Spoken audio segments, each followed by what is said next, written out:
Hi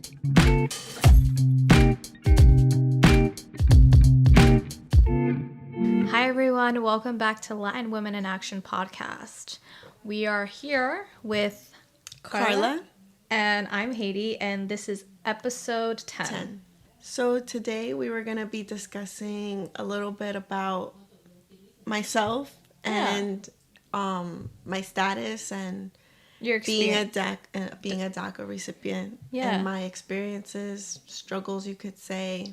Questions, concerns, and just hope for the future. Yeah, and as someone, I don't really, I was born here. I don't really know much about DACA, and I would love to, know more so about it, especially having family members or, knowing someone who, doesn't have any papers, just the process of everything.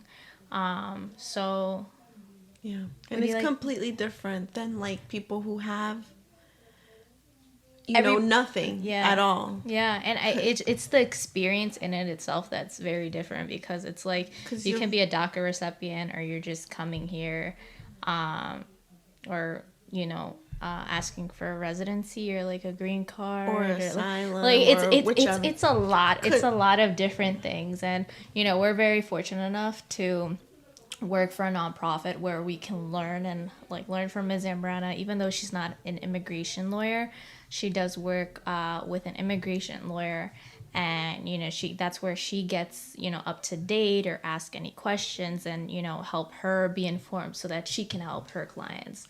So how would you say, would you like to start? Where would you like to begin with? I kind of want to start from the fact that I came when I was 4, mm-hmm. and everyone always is like, oh, but you were just a kid, and everyone always says DACA recipients or people who hold DACA status just really, it's not their fault. It's they didn't know what was happening. They have no clue. It's not their fault that they came here. So you can't really blame them. So yeah, I came when I was 4. I don't remember anything. When people ask me, how is it like over there? Do you remember anyone? I don't remember anyone. I came here. The one thing I do remember is being in kindergarten, because I started kindergarten. Mm-hmm. I'm sorry to cut you off. Yeah. Where do you come from? From El Salvador. El Salvador? Yeah. Okay, nice. Yeah.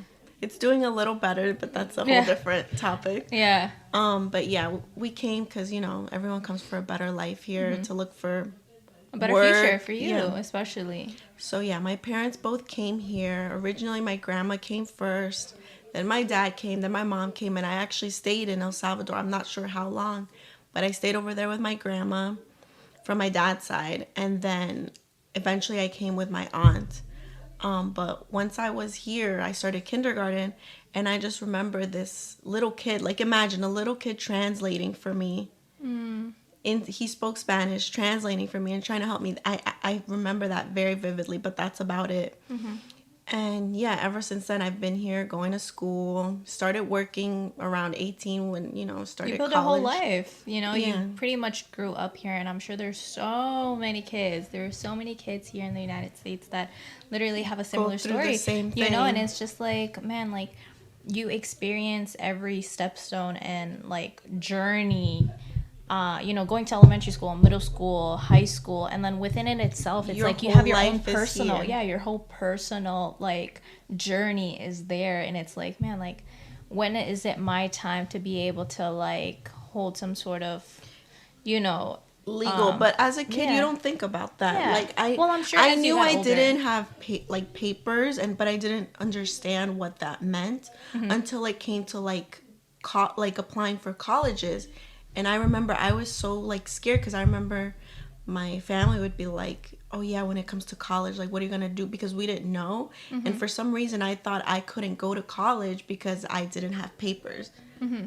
And that doesn't make sense, but that's what I thought. I was like, I can't go to college. What am I going to do? Mm-hmm. Because I didn't have papers. But going back, mm-hmm. before that, I just remember my mom was like, as soon as you turn a certain age, we're going to apply you for this thing. Mm-hmm. for DACA, so that it can give you the work visa, the authorization to work. And I didn't understand. They did the whole process. They brought all my certificates proving that I was here and attending school from from when I started. And they brought a lot of proof for that, and then that's how I got the work authorization and to be able to work here. But yeah, once I was in the process of applying for colleges, I was like, I'm not gonna go to college. Like, what am I gonna do? And I was already like, I'm gonna go to community college, because my counselor was like, you should just go to community college. They were like, you should just go to community college and just work your. And I didn't understand, because like I said, I was first generation going to college, so it was like I was by myself applying for FAFSA. I didn't understand why I wasn't getting any money. I didn't understand how to even do FAFSA, because FAFSA is complicated in itself. So I was doing that all by myself without the help of the counselor. And then who actually helped me was my boyfriend's mom. She was like, go to Queens College, apply through Seek. They're going to give you money. My daughter went through that, and I was just like, okay. So I applied, I got in, and then they were like, no, go through Seek. So I went, and the lady was like, you should be in Seek, we'll help you. And they did help me for some time, but then it got complicated because I started filing my taxes as independent, so I no longer got financial aid. So I was eligible. Benefits from Seek. They stopped giving me money. But so I was no longer eligible for TAP. I was no longer eligible for the Seek money. So it got hard, and but I was working ever since I started college. So whatever money I was making, I was paying it off for myself. My mom helped me the first semester, but I always felt that guilt to ask for money. So I just like worked, and all the money was just going into college. Yeah. No, and I can only imagine how stressful that is, because it's just like, man, like you see your friends or whatever, like going to school, and they don't have to really worry that much. They don't have to worry, except just for school, which is stressful. Well, like everybody's situation is different, but like in your shoes, it's like seeing your friends like being taken care of, at least for the most part of school. Like like they're able to work, and maybe they can just like pay other bills that they have, or like maybe pay for whatever clothes they're working for. They're whatever buying they want. Clothes, exactly. They're buying the fun stuff. But meanwhile, it's like paying, and it's slowly gone up the price of school, but paying at least $3,800. And I started with just a weekend job, and that's not even enough. It was like $200 a week, and then everything just slowly going. And eventually now I'm at full time, because it's towards my last year.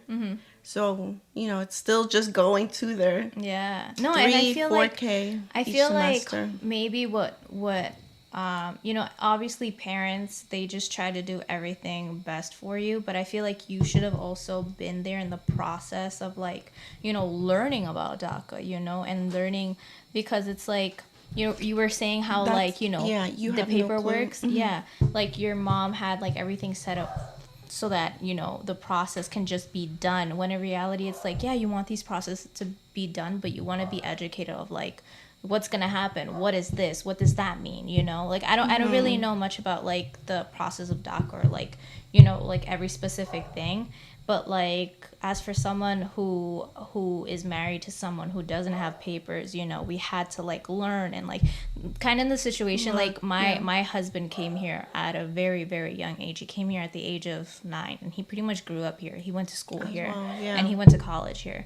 So it's a lot, and I feel like you should have definitely been in the process. But then again, like parents only they want the best for you, and I'm sure your mom was just like trying to hurry young, to get and there everything. Was like a time frame too, so I wouldn't have understood anything. I was there, but I wouldn't have understood any of the legal stuff, and even now I probably wouldn't even understand, because it's so complicated, and just maybe so now, many different like little things here and there, like at least understanding certain meanings of like legal terms, or not even like certain processes that you go through, like the I-131, or like specific forms. That's what I meant to say, like certain forms, and what do they initiate or what they want from you.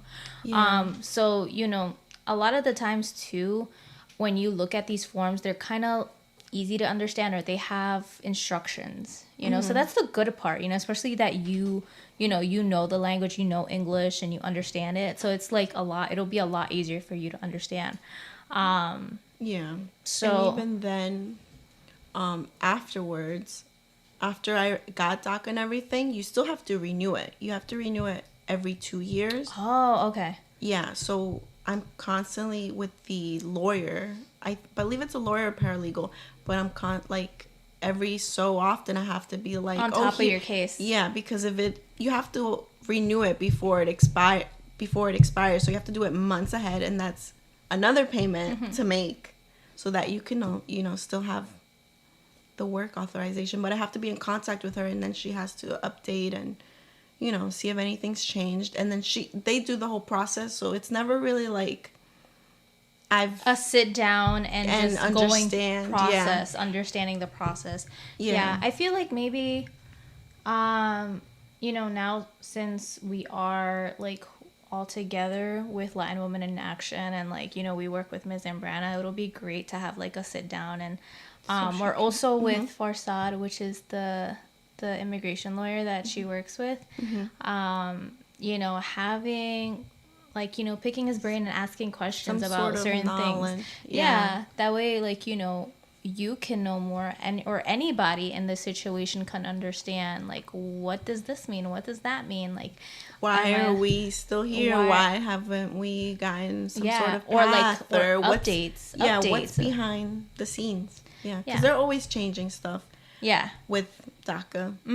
And it's important, like you said, like these updates can be major things, and it's just like when you don't really know much about it, it's just like you're either missing out, or it's just like it can affect you. And a lot of other kids. And if you lose it, you just lose it, and you have nothing. That's the only thing, to be able to work and make some money, although you're not getting benefits as a normal citizen would, but at least you're able to work and you're able to make your money. And at least have a life here, because without that, you just...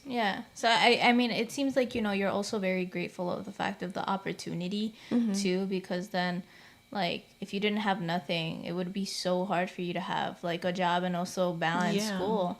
And I can only imagine, like, I'm privileged enough to have that. Like, I didn't have to struggle, like, worrying about, having to pay for school because, I'm undocumented, and a lot of the times, like, we take that for granted, people who are born here, and there's a lot of people who come here, young kids that come here, and they take, initiative, and they work their butts off to, get to a better place, especially because, like, they're the first generation going into college. And it's that push, or like, you gotta go. And it's also like a mental load too, it's a mental load for you because it's just like a lot, like you said, like, the pressure, these expectations. Do you pick school? Do you pick work? Like, you have to work in order to pay for school. And especially living in New York City, where it's like, a very, very expensive city, and you gotta, you either pay bills or you like miss out on eating for a day, or I don't know, like, it's a lot. It's a struggle. Thank you again, everyone, for listening to Latin Women in Action podcast. If you have any questions, concerns about your case, or would like to have some counseling hours, feel free to contact us at the link down below, and also follow us at our social medias. Thank you. See you at our next episode.